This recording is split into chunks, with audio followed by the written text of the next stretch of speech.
Hello and welcome to another episode of the CollabTalk Podcast, where we discuss the convergence of technology, business productivity, and collaboration culture. My guest today is Jeff Lenning, a fellow Microsoft MVP. Welcome. Also a Microsoft certified trainer and the president of Excel University. So welcome, Jeff. Awesome, Christian. Thanks so much for having me. It's always great to have an MVP. And honestly, when I booked you, like I didn't know that part of your bio. We were getting ready to talk about this topic. And what are we talking about today? It's the future of online learning, and getting Jeff's perspectives has been in this space. But Jeff, why don't you give us more of your background, the details that I've left out of my little intro? Yeah, sure. I'll keep it pretty short and simple, but basically for me, like in my work life and my personal life, it's all been about like efficiency, like getting this certain amount of tasks done in less time.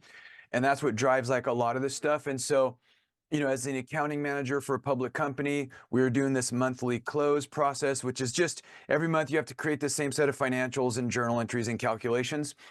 And it's like, late nights, weekends, stress, coming home cranky, grouchy just because of the, and so I'm like, I need to like make a change here. And so instead of trying to delegate my tasks to other people, right, I was like, let me view Excel as an employee and delegate as many of my manual tasks to Excel as possible. And so as a result of doing that for several months, I was able to get that 2-week monthly close down to like 2 days a month. And I'm like, wow, Excel is actually insane. And it's a big place and there's a lot you can do with it. So I just wanted to help other people do what I did. So it started with like just this speculative article that I wrote and emailed it to the editor of the Journal of Accountancy. He's like, yeah, this is awesome. Let's run with that. And so then it just kind of grew from there. And so it's kind of evolved from hundreds of live 8-hour Excel classes all over the US to, on-demand training. And it's evolved kind of to on-demand online training. And so that's kind of the genesis of all of it, though, is really helping people do what I did and really realize and leverage the power of Excel. Well, I know that we're going to talk about here the kind of the future and get your perspective on what's going to change. And you can't be in the Microsoft ecosystem without talking about Copilot at some point. And with that, and I have to say that some of the most impressive demos that I saw, certainly early on, were around Excel. I mean, to be able to start leveraging that truly as like a data mining tool, to be able to go and get insights, to ask using natural language, to go and look at differences between months and years, and to provide like, what are the insights? Like, what are the trends that you see that you Copilot see that I'm not seeing? What should I be paying attention to in the trends within this data, and be able to look at these massive spreadsheets? It's, again, very impressive. I don't know what's there, how much was real. I always ask that question of Microsoft demos, how much of this is actually in a product today? Which other additional licenses do I need to make this? And I'm not bashing Microsoft. It's kind of any vendor that shows that you should ask those questions. Is it available today? Do I need additional licenses for that? And then, how much massaging it's like the Power BI lie is people look at it and be like, look at all the insights you get at these powerful dashboards. And then when you understand how much effort goes into the data cleanup and prep to get to the point where you could leverage it and make those cool visualizations, it's a big first step into visualizations. But anyway, but with that, let's talk about this, like kind of a historical view. Like, what's your experience with training? How'd you get into the space, and kind of what's changed since you started in the space? Yeah, sure. Let's talk through that. And then just to kind of follow up on the AI with Copilot. So I have Copilot operational on my Excel desktop. And so I've explored its ability to do commanding, which is like actually making changes to your actual workbook. And that's pretty insane. Understanding formulas, helping you to write formulas. The conditional formatting stuff I could probably do faster manually, Yeah. but just this ability to have this like, assistant live in your Excel and seeing the context of the workbook is definitely like an advantage to kind of copying, pasting over to ChatGPT because it's just integrated. So, Yeah. so far, I know we're early on in this development. I'm excited to see what else it's going to be able to do, but so far it's pretty interesting. Yeah. I know it's gonna be a big space. It's the reason why so many companies, including Microsoft, are investing so heavily in the return. In fact, this just made news this week, was talking about how all these massive companies have made these, multi-billion-dollar investments, and they're not making anything close to that in the revenue on that yet. But they know, like everybody agrees, like this is the direction that it's going.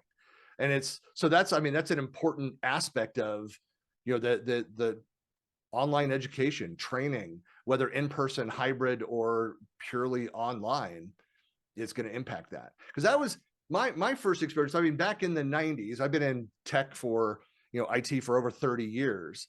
And I remember running training classes, going through like the train the trainer sessions with like business objects, and working with SaaS out in the Carolinas. And then bringing this back, having some degree of expertise, working with the training materials, and then going back and leading multi-day workshops with sets of users. And we've come a long way from that. I know that is still a popular delivery method, but it is so inefficient. And like in my experience, companies are leaning towards the pure digital side of that versus the in-person. Yeah, and I mean, that was exactly kind of how it went for me. It's like I'm on an airplane flying from California to New York thinking, isn't there someone else in New York who can teach, like what this. So you're saying it's inefficient. It is inefficient. And the other thing is with the live sessions, I would get kind of two recurring themes of feedback. It's Jeff, you're going too fast, and Jeff, you're going too slow. Because everyone comes to an Excel class with all these different like levels of background and experience. So then I'm supposed to teach at everyone's pace, perfect for every individual. And it's impossible. So that's when I started pre-recording all my lessons. And that way people can go literally at their own pace. They can rewind, pause, change playback speed, reference the videos. And so I think that's like a lot more effective in terms of handling the pace issue. But then as soon as you leave the classroom and you go to on demand, now the issue is I don't have access to the instructor like I did when I was in the class. So the way that I've solved for that is ongoing office hours live with Zoom and study halls with my TAs. And that way, you can still have that interaction and that support for the students. And it actually goes beyond just the coursework. It's like, hey, I have a question about lesson 101. That's cool. But it's even like, hey, I have a question about this project I'm working on. Can I share my Excel screen? Yeah, let's talk about it. Okay, here, use XLOOKUP, use a pivot table. And so it's a great hybrid format and very effective for training. If you think about it in that old model, and people saying it's like, well, I don't have the access to the teacher. It's like, well, wait a second.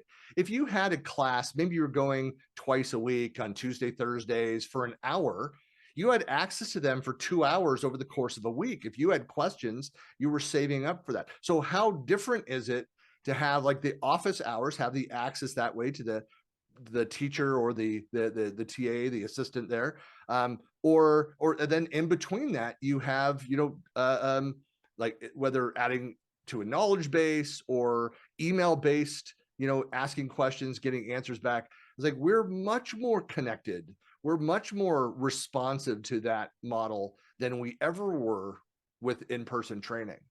I agree. And, in in-person training too, people, kind of depends on the personality type, but some people like would be just too afraid to ask a question. They didn't want to sound ignorant, or they didn't want to sound like, and so they would just like not ask a question. Whereas in these meetings, or like you said, with the support forum that we offer, then people are just more comfortable asking the questions and getting the help that they need, which is the whole point of it. That's the amazing thing about this. And I was talking about, my background is in project management, and one of the things going in and building PMOs for a number of organizations was setting up feedback loops, ways for different methods of drawing out sometimes feedback. Some people, it's like you can have this anonymous suggestion, feedback place for that. People can send emails, but you still, especially as a PMO lead, as a manager, having one-on-ones with people, that draws more out. Doing some group things, like I'm a huge advocate, for example, of like the post-mortem at the end of a project. What did we learn? And have everybody sitting around, the PM who is running the project, as well as all key stakeholders and other peers, just to talk about the process and what worked and what didn't work, and the learning from that. But you have to still have those other methods, the one-on-ones, the anonymous, the knowledge base, input, to get the most robust, like the 360 view of that experience. Yeah, I agree. And the other thing is, you said people would have to wait and hold their questions. But what I found is it's kind of like the same basic questions come up over and over again. And so when we have the support forum, people don't even have to ask the question. They can just search for previous questions and get immediate answers. So it's more real time, because a lot of the questions are already answered there. So, well, and if the answer has evolved and changed because the technology has been updated. I mean, again, you're talking about products that are now I don't know how often Excel itself is being updated, but with everything else being evergreen, I'm sure there's constantly, at least on a monthly basis, you're having to deal with new features, maybe features that have gone away, and changes to the UI. I mean, kind of all those different things. There's always something to talk about. But if you have that static knowledge base where people can go in and yes, they could go search and find the answers, some of those answers may be insufficient because of changes or nuances to the question. And so that's why it should be a living, breathing thing where you're adding updates based on, this version. That's why it's important when you're looking up. I mean, I remind people, in fact, I was just answering a more of a troll comment to a video that was 3 years ago posted, and they're pointing out something about the technology because the technology has been updated, because there's new features and it doesn't act the same way. You have to look at the dates on things. Like, don't reminds me of that old joke, it's the that we've all done, especially if you're married. It's like, the gallon of milk in the fridge. I think this has gone bad. Taste it, Yeah. It's so funny though you bring that up, because Excel is coming up with new stuff all the time, right? Like, there's always updates coming out. They're investing heavily, which is awesome. It gives us lots of new fun toys to play with. But how do we integrate that into the training? And then how do we handle the fact that there are so many different versions? I mean, as an Excel trainer, I have Excel 2007, 10, 13, 16, 19, 20. I have 365. I have Excel for Mac. I have mobile. I have web. So, students are more understanding now than in the old days. It's like, my navigation might not be exactly the way that it is in your version, but I know there's just different versions. But it gets hard to backfill those training videos. So the way I approach it is, like, the core training videos are pretty well established. But then as new things come out that either enhance or whatever, or alternate ways to do things, then I add those as additional resources into those lessons. Because otherwise then people are going through going, hey, VLOOKUP. And then people are like, hey, what about XLOOKUP? So you have a video in there, and then they're like, why are you even teaching VLOOKUP? I'm like, well, I got people on 2010. So it's hard to manage everything, but that's kind of the way that I try to do it as best I can. It's funny, 25 years ago, I had a little startup with my co-founder, and one of the things that we started doing was, for the documentation, which evolved and changed so much, like just like you described, we used Then it was Rational Clear Case, which is software configuration, code management software with all the branching and labeling of that. So because it started to get so complex and answering customers' issues that had specific configurations, that allowed us to branch this off. Like you could go back to, here's this Excel version 3.0, here's the documentation, but as new features come out, it's attached to that. But you'd always be able to see the connection, where it came from. Oh, okay, jump over. We also have this, and jump over to another branch. Look at the latest. Yeah, this is something I know that the whole textbook world has changed. And I mean, you and I both have a lot of friends, a lot of MVPs that have written books. And it's like, what's the point of writing a book nowadays? There's a few that have it right where they're like, oh, we only do a digital version because we're constantly do updates. And I'm like, well, how? Like one person, one fellow MVP, he does quarterly because it was getting to be too much for monthly. And so he rolled it up into quarterly updates for that, but it's all digital. And they might have a print on demand version, but it's like, why? The book is a little more expensive now because then once you buy it, you get the lifetime updates. That's cool. On a quarterly basis. Yeah.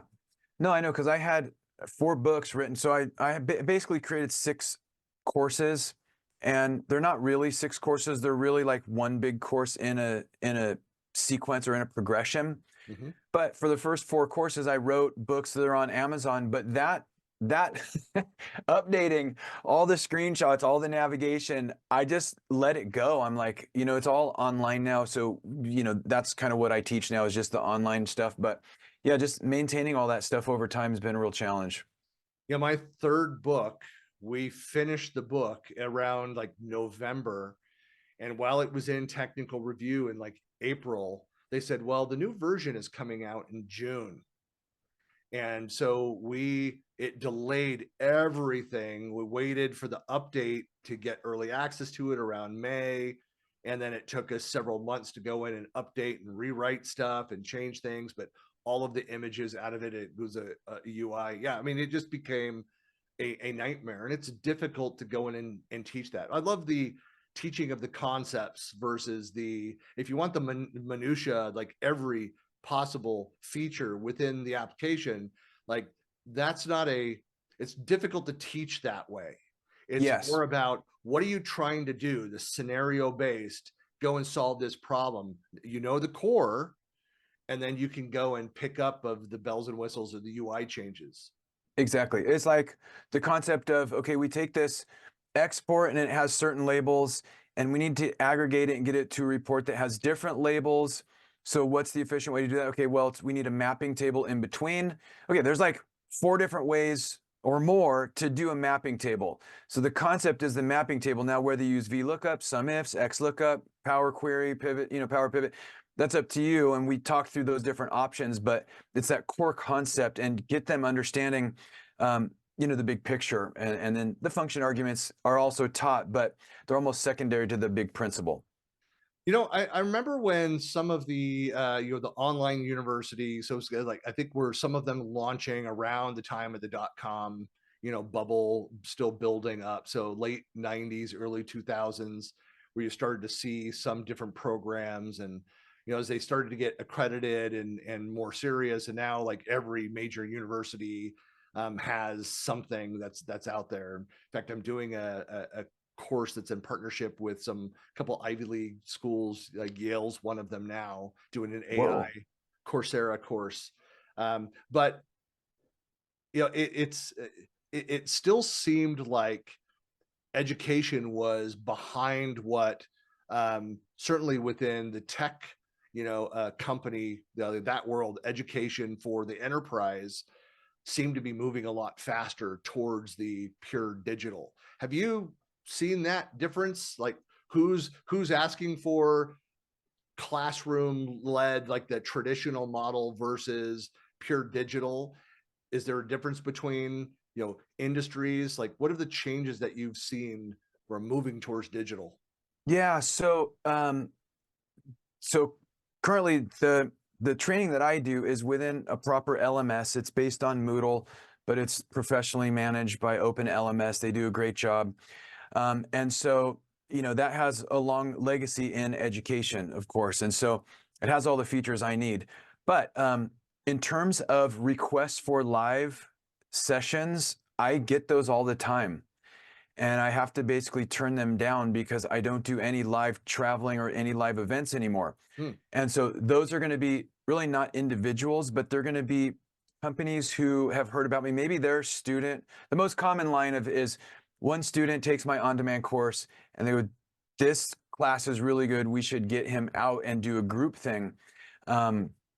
And so it's a lot of accounting industry folks is kind of my audience as a CPA, and I provide CPE credit. So that just kind of happens to be my audience, but it's still being requested. And unfortunately, I just have to say, hey, I have a more effective option for you here. Coming in and doing a group class has all these pitfalls, which is the pace issue and all these other things. So I'd rather get you guys installed into the on-demand. So, as a marketing guy, my response to that would be like, Jeff, you just need to price it in a way that says, I don't want to come and travel and do these. But when somebody says, no, we'll pay that, you're like, okay, I'll go and do that.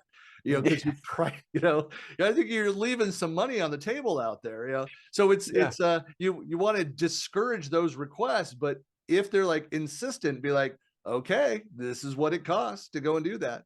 Yeah.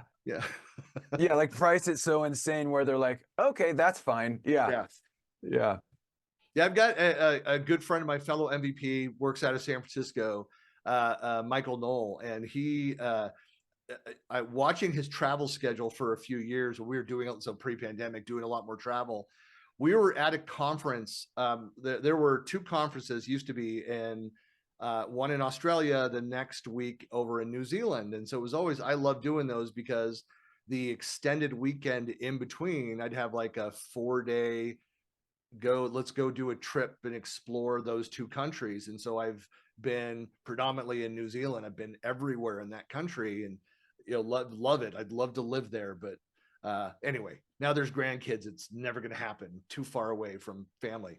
But like Michael went and did this and then disappeared and showed up over in New Zealand. I'm like, what did you do? He's like, well, he was working with a client over in in Saudi Arabia and UAE, and then left that, flew to do the conference in Australia, in between flew back to work for 2 days, flew then to New Zealand, and then flew back there before flying back to San Francisco, which just sounds insane.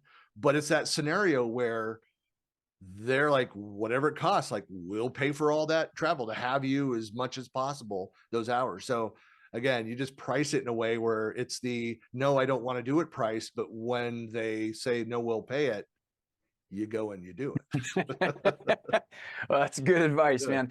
And those flights sound like they're long too, not just like a little LA to San Francisco kind of a thing. And he was only doing first class. That was part of like built into the price there. So it wasn't so bad. He was fully rested both directions. But it's like, because I did a training, I was working for Hewlett Packard 20 years ago, and part of what I was doing was training them, and went to a number of different locations. They actually did something similar where they flew me for a week to New York, where they had people from Japan, across Europe, from all these locations fly in for a week of training with me. And it was the week of the tree lighting. So my room, which was nothing special, was like $600-700 a night. And they're like, whatever the cost to pull this in together. And that was even then, 20 years ago, I was just like, this is ridiculous. We could do this somehow online and deliver the same training. Yeah. And it's crazy because as an instructor, if you're the one having to travel, they don't care about your bumped flights, your delayed flights, all the stress of getting there. They don't care about that. They just need you there. And so it's like all that extra hassle. And I traveled like a lot when my kids were younger, and I kind of regret it. Yes, it gave me some skill about teaching, so I wouldn't have been able to do what I do now without those experiences. But, it's just, I don't know, I'm an older guy now, so traveling is not as exciting to me. Well, traveling for personal is, but not for work. Right. Well, I would always say that I had a couple major travel years there, but really the last 15 years I spent so much time on the road. Been to like 50 countries, and Wow. it's a one year I did over 300,000 miles, flight miles. Wow. That was it was crazy. So yeah, there's a lot of cost to that, family time costs. Correct. And you look too young to have grandkids. Oh, I'm older than I look. The gray, with the lighting, all the gray, you'd see it there. But no, Well, at least you could. Yeah, at least you still have the ability to grow hair. I'm so jealous. yeah, that's not in my DNA to lose hair. But my boys from my wife's side of the family have that to worry about. But no, I was thinking of, like, again, looking at the future of the space. I mean, getting back to, I mean, certainly the co-pilot around there. I mean, how much, I know that I see the news, I kind of track off to the side as an industry. Like, there's been a major move towards digital in the education space for years, and there's fantastic platforms that are out there. I mean, I field a lot of, I agree with the group of fellow MVPs. We do an AMA and we answer tons of questions. We have a lot through the Teams EDU. And so I learn more that I'm able to help, because of, there are major differences between the Teams versions and how they're used. So how has this changed besides moving to digital? I mean, as far as the rest of the training, what else has changed about your experience? Yeah. So in terms of like my own personal experience, is that in the old days, I was trading time for dollars. You know what I mean? And as a traditional accountant, that was the mode of operation, like billable hours and salary and that kind of thing. So I'm just trading time for dollars. But when I kind of went to this model and stopped really doing the in-person training, where I'm just getting some type of hourly rate, it's more like, have you read that book, Built to Sell? It's where he teaches you to take a service, like a training service, but convert it into a product. Yeah. And I feel like that's more what I have now. I have this product, the scope is very well defined, and then people can purchase it monthly or annual, or whatever their preferences are. And so now I'm not really trading time for dollars. It's just this asset that people pay to get access to. And so it creates a lot of flexibility in my own schedule.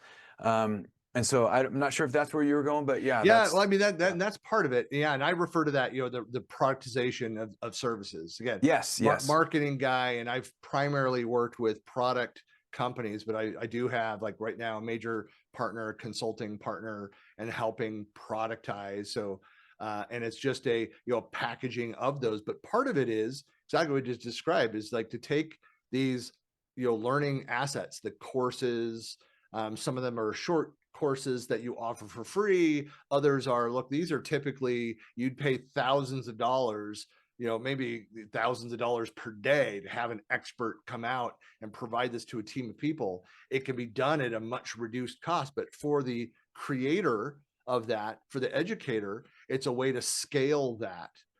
And then but that then also changes, a lot of it's evolved the thinking around, okay, well, how do we know, like, I could have a video running. So if you're in a class where you're tracking, like, where people actually paying attention, like, it's harder to see that and measure that. You have to think differently about how you test the knowledge of that. So it's because a lot of companies have realized that it's not just about the licenses sold. Again, Microsoft, great example of this, where they were selling their enterprise agreements. I think this is a great parallel to education. They were selling their enterprise agreements. And then what they were finding is that when it came up for, every 3 years, when an EA is renewed, that these massive companies with hundreds of thousands of employees were renewing at a fraction of the number of licenses. They're like, we're just not seeing the usage. And so then they started tracking, well, what's the right way to track usage? Like, this is the problem with education. Well, the students logged in, yes.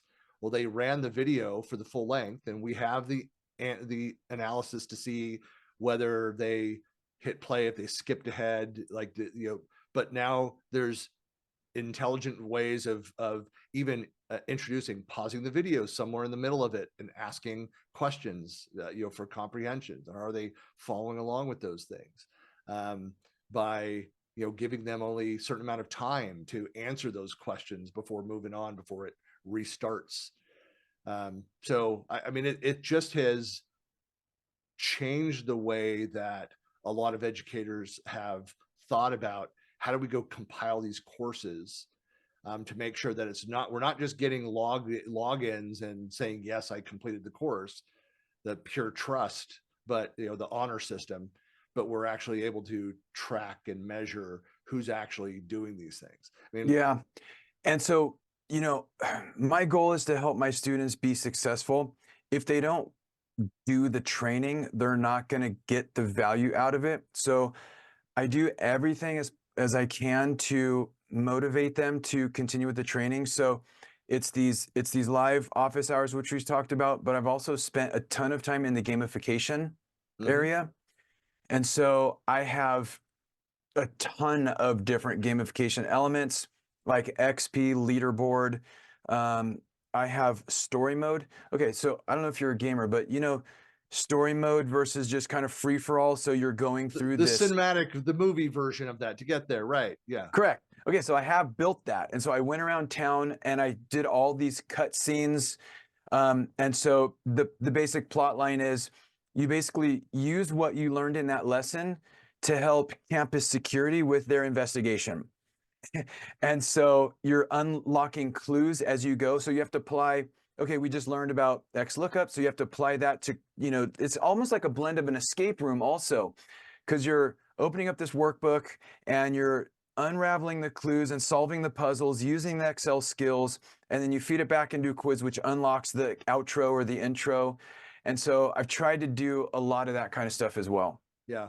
Well, that's it. It's because the other side of this, of modern day training and education, is that attention spans have gotten smaller and smaller, and so doing the cinematic, the intros and outros to break that up, as well as pausing it, asking questions around that thing, it helps. I mean, trigger the brain to be thinking that, to be more on top of that. If you're aware that this is going to happen, people are going to pay closer attention to the details. But there are also, I mean, more on the enterprise. So internal, you have the ability to go and see this, but there are tools to look at.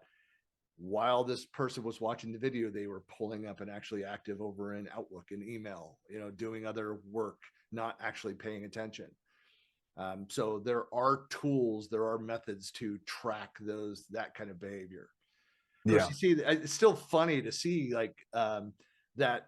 I always say that, like, especially kids in school, high school down, they're like as far as the rules, the guardrails you put in place, it's like water running downhill. Like, they're going to get to the bottom of that, to the end of this thing. You put a rock in front of them, the water runs around. They'll find a way around the different tools. Like, there are these apps that you can install that will you can actually put your mouse, for example, on your phone, and it has something that's moving around on the phone, so it picks it up and triggers it as mouse movement to fake that you're actively working at home if there's tracking software. It's just crazy what's out there. I guess ultimately, though, it's what you said, like, you have to focus on the people that are there to learn, that want to actually move forward with the learning. Yeah, and I was just going to say, most of the people who come here, they want to improve their Excel skills, so they're paying the money for it, or their employer's paying for the money for it, but they want to be. It's not like being forced or being a compliance thing. Like, they're there definitely to improve their Excel skills. So not as big of an issue for my company, but I understand how all that plays out. How much is AI, do you think, going to change over the next, the way that you're doing things today, like over the next 3 to 5 years? Yeah, so I think that in terms of being helpful for individuals learn and discover things in Excel, it's a huge opportunity. And I'm in AI like every day. Yep. And so it's great for like explaining formulas. Like it's insane. Actually, like if let's say you open up a workbook to maintain it and you didn't write the formula, someone else did, or maybe like you wrote it like a year ago when you were just in this zone. But anyway, you open it up now and you don't understand it. So you copy that, paste it, explain this formula. And it's so amazing at breaking down all the functions within that formula, all the arguments, what they mean, how they work together. So just that ability to learn right now without going to get someone to explain it is really insane. It can also help write formulas and things like that and point you to different, features within Excel and also VBA code. It's great for getting started with a draft of, VBA macro. But as of now, it's not as good as kind of what I do, which is set out this logical learning path for students to take them through the features in the right order so it builds. But who knows, that's probably around the corner. So good thing I'm close to retirement because yeah. Oh, there's that too. But it's funny, and I think that they'll see that's why there's going to be it's even more relevant around like the gamification and the level of interaction there. Again, the course that I'm doing now, which is fully automated, but has like you can't get away, like you actually have to cut and paste your work into the space provided, and then they have AI going through and validating at a high level, but it's fast, that hey, this is accurate to it. And I tested putting in something I knew was inaccurate into the response, and it threw back and said, need to make edits here. This is not acceptable. I'm like, wow. Hey, so there was actually validation happening with the response. Wow. So I love the fact, and I know that there are, again, going back to, educators, there are teachers that are leveraging AI models that go out and look at like the papers that are written online. It's checking, plagiarism check. It's looking at, you're able to store, the history of this student's writings and homework, and be able to do a comparison and say, like, here's some things that I find differences that this doesn't look to be this person's work, that kind of thing. So you could go and have that conversation. Like I think there's a lot of things that will help fight against like that within the education space. But from a training standpoint, I think there's going to be more and more tools that will be able to go in, and I don't know if you're starting to look at this, but that will adjust based on the level of that learner. It goes back to what you said about the problem within, and I had this problem as a kid in elementary school. I knew that I was ahead of the class on a couple topics and bored out of my mind, and talked with my mom about it constantly, and she would talk to the teachers about that. And so I went to a couple classes that were the next grade up for those classes, and came back, like went through like all of that. But now you can actually, through some of the automation, through the AI, can actually, like, you could create the coursework, and here's what you need to get a passing grade in this to pass that course. But you could actually, based on the comprehension of the individual, adjust and automatically give them extra work. Yeah, and the LMS platforms, especially the one that I use, and I'm sure this is common, but they can really create a dynamic, like custom learning plans for students. So as they test up or down, you can reinforce it and say, hey, let's go back and look at this. And so really it's becoming so individualized that it's becoming more and more effective for individual users.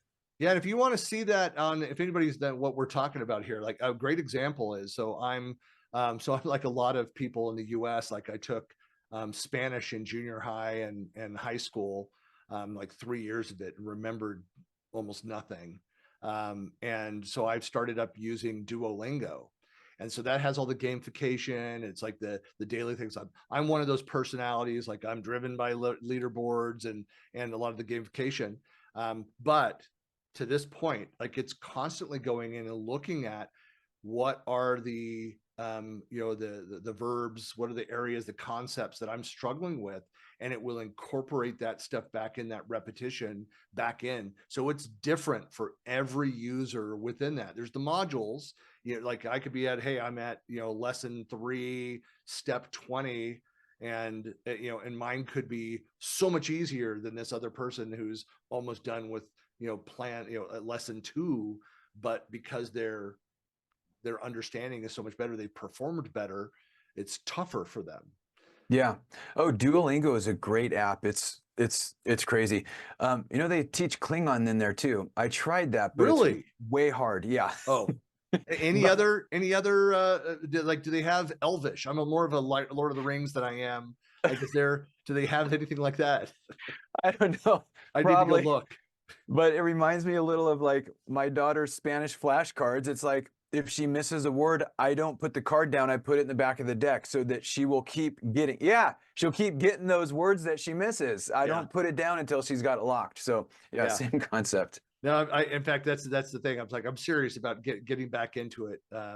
But that's something that I absolutely love, that it's not just moving past you, right, with the concepts that you're just are not clicking. Right. It's constantly adding those back in that you're missing. And I just love that aspect of it. So that, because this is, again, going back to, like, as a marketing guy, in the 90s, you had Seth Godin, Permission Marketing, when his company Yoyodyne was acquired by Yahoo, and he wrote his seminal marketing book, Permission Marketing. It's this, and a huge part of that, 2 aspects of what Seth Godin really pushed was, 1, getting permission to market to people, hence the name. But the other aspect of that was then personalizing that experience. And he's talked a lot about it in all of his books, about that personalization. So if you make it about me, I'm more likely to read it, to respond to it, to connect with it, and then take an action there. Education is the same way. The more that you can personalize it, that's why we all have that gut reaction to getting a spam email, or that's something that's written like it's like they know us, and they get it all wrong. I especially love it when it says dear, and then person's name, and it says person's name instead of putting my name in there. Those little failures. But having an actually personalized experience, it's incredibly powerful. It is. And it's cool because there's so many tools that help us actually deliver that level of personalization that we haven't really had in the past. So pretty exciting stuff. Well, I'm excited to where a lot of this is going. And again, I think of myself as a lifelong learning. I always say that if I won the lottery, I'd probably just constantly go back to school and do more degrees. I go back and pursue my PhD first, and then go and do very different things. And that's how I'd spend my life, is in school. Yeah. Well, we're basically, we have 3 kids. And so the last one is a senior in high school. So she'll be leaving the nest next year, and then we're going to be empty nesters. So we're looking at each other going, what does this next stage look like when we have more time? And so, like you, I'm like, I am a lifetime learner. So I'm going to keep on continuing to learn about technology and other things that are of interest, probably some travel too. But no, I think keeping your brain active and learning is the way to keep you younger for longer. Yeah, no, I agree. I agree with that. No, that's again, the better they get at this experience of making online, self-paced learning, more personalized, more automated in there, it'll be easier for us to go and pursue those things to do. You could be in your 50s and say, I want a career change. I want to go do this other thing that I've always been interested in. I want to make it my main thing. Like, you could go and do that. It's much easier, than ever before to go and do that. Almost like, you go into a trade school versus the traditional university. Focus specifically on those topics that you want.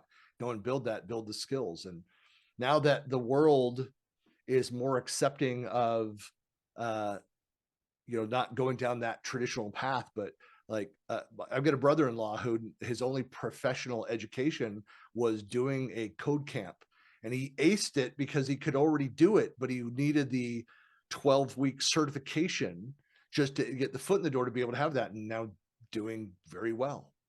Yeah. So yeah, lifelong learners. I think that's it staves off aging. Well, it's funny because my dad, he just turned 80 and he's like, all right, I'm going to retire, and we're like, no, you're not. He's like, no, seriously, this time I am going to retire. So he does tax returns. He's a CPA, does tax accounting. So in this past busy season, after he retired, I called him. I'm like, hey, what you up to? He's like, I'm in the office doing tax returns. So I'm like, actually, that's great for you because it keeps you engaged, keeps a purpose, keeps you getting out of the house and engaging with people. So I do think that kind of purpose and learning definitely helps ward off old age. Yeah, for sure. Well, Jeff, I really appreciate your time today and joining me on the podcast. Always like that. Just anybody that's interested in, and of course, we'll have the links in the blog post and out on YouTube and the podcast, so you can find more information on Jeff and as well as Excel University. And I don't know, any closing comments of pitch people on coming over to Excel University? No, the only pitch I would have is excel-university.com/tips. And if you head to that page, you can sign up for the weekly free email Excel Tips newsletter. And then you can also check out a free class and learn about Power Query, Power Pivot, Pivot Tables. So yeah, excel-university.com/tips. Jeff, really appreciate your time. All right. Thanks, Christian.